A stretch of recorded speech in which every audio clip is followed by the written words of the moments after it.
जो झील को हजार पुओं सहित गपिबार अभ्यास लगी जाए ना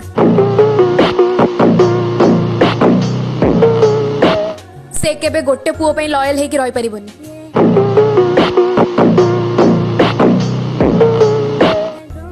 आउ एटा ही सत्य।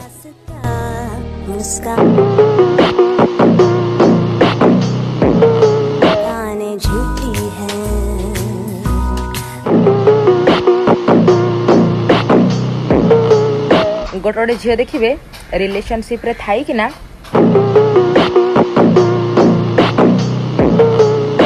आउ दी चार्टा पुओं सहित कथा होते ना कौन ना ये मो धरम भाई ये मो सांग ये मो अमक ढिंकी कहे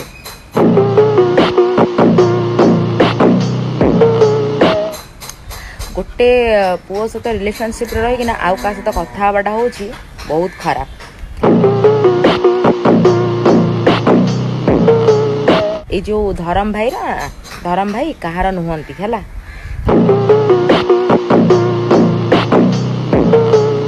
आउ सांग आजिकल सांग जो टोका सांग ए ठू जेड करेंगे ना कौन ये मो सांग।